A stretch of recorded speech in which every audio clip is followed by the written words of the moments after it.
Hey everyone, this is Jeff, and for this project we'll be making a sturdy workbench.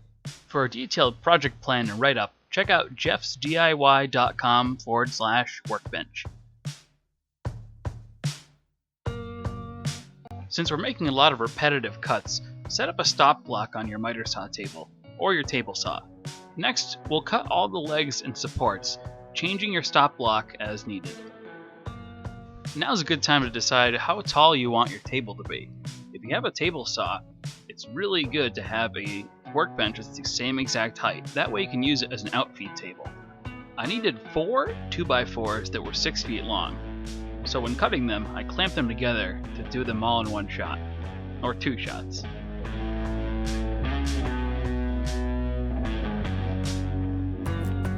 Next, I need to cut 8 different 2x4s into 21-inch lengths. These will be the side stretchers. I can't fit a full sheet of plywood in my car, so I had them rip it in half at the store. So my table is about 24 inches wide and 6 feet long. This project is a lot of drilling, so I use this nifty little bit that has a both countersink and drill, and then you can flip it over without chucking it and it has a Phillips head.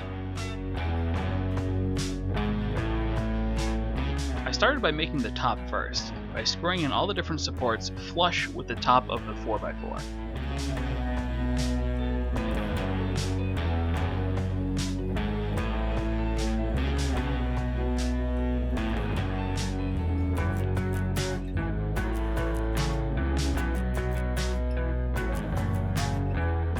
I wanted the shelf to be about 8 inches off the floor, so I used some scrap wood that was about 8 inches long, and I used them as spacers to make sure that they're all the same height.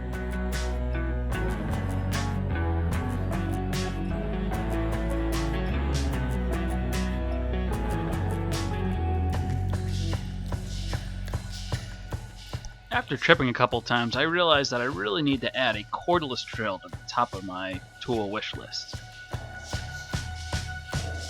Since I'm using 3/4 of an inch plywood, I only used 2 cross supports on the top and bottom.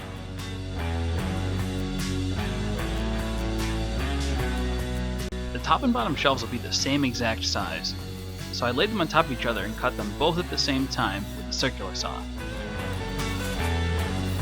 I put some masking tape on to prevent splinters when cutting the plywood.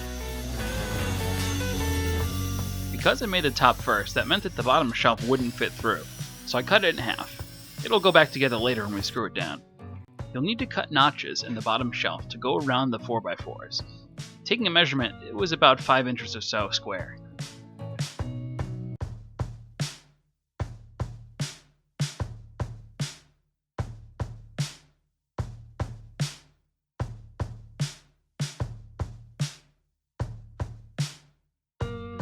Cue that sweet bandsaw footage.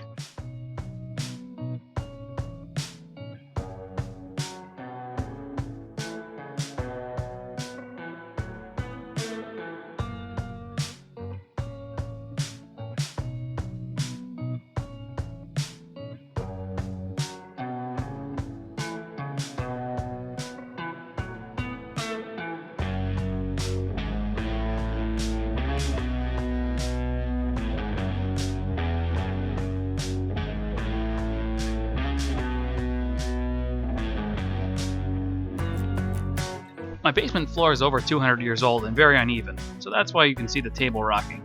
It's more of an underground woodworking layer. And lastly, I'd add a few layers of polyurethane to protect the top of the bench. Much better. If you guys like this video, please subscribe, and you can also check out my website at jeffsdiy.com, follow me on Twitter, Facebook, and check out some of my photos on Pinterest. Until next time, keep on keeping on.